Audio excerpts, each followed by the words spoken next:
Videos देखने के लिए सब्सक्राइब करें जनसत्ता.com, बेल आइकन दबाकर पाएं लेटेस्ट नोटिफिकेशन।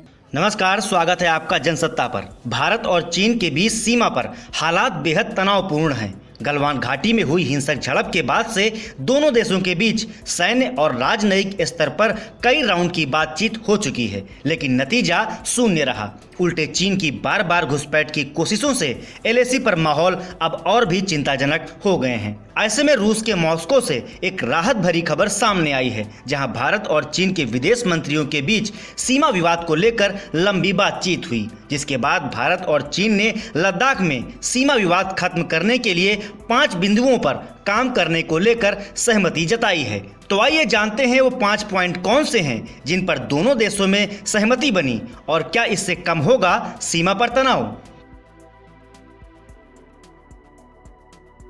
सबसे पहले आपको बता दें कि भारत और चीन के विदेश मंत्रियों के बीच मॉस्को में गुरुवार को करीब 2.5 घंटे तक एक बैठक हुई। इसी बैठक में दोनों देशों के बीच लद्दाख में तनाव घटाने पर 5 बिंदुओं पर सहमति बनी। इस बैठक के बाद चीन की ओर से बयान जारी किया गया, जिसमें पहली बार उसके रुख में बदलाव की झलक भी दिखाई दी। एस जयशंकर और वांग यी की बैठक के बाद चीन ने पहली बार बातचीत में यह नहीं कहा कि लद्दाख संकट के लिए भारत पूरी तरह से जिम्मेदार है। इससे पहले अब तक की बातचीत में चीन इसी बात पर जोर देता आया था कि भारत पूरी तरह से लद्दाख संकट के लिए जिम्मेवार है। अब आइए आपको बताते हैं कि इन 5 बिंदुओं पर दोनों देशों में बनी सहमति।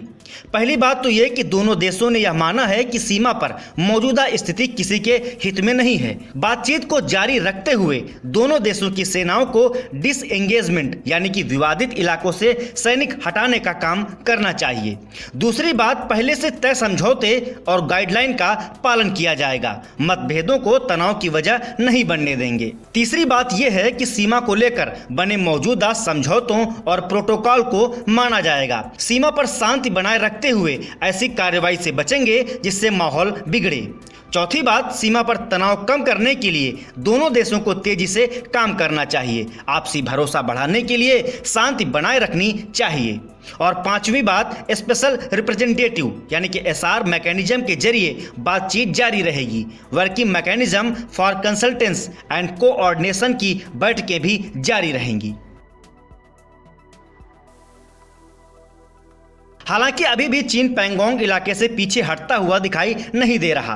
विशेषज्ञों का कहना है कि चीन के रुख में भले ही अभी नरमी आई हो, लेकिन उसका असली रवैया जमीन पर देखना होगा। चीनी सैनिकों के व्यवहार पर भारत को कड़ाई से नजर रखनी होगी। बॉर्डर पर तनाव कम होगा या नहीं, ये तो आने वाला वक्त ही बताएगा, क्योंकि चीन पर फौरन भरोसा करना अभी के लिए सही नहीं होगा। ऐसे में सीमा पर तनाव हाल फिलहाल कम होने वाला है, ये कहना जल्दबाजी होगी।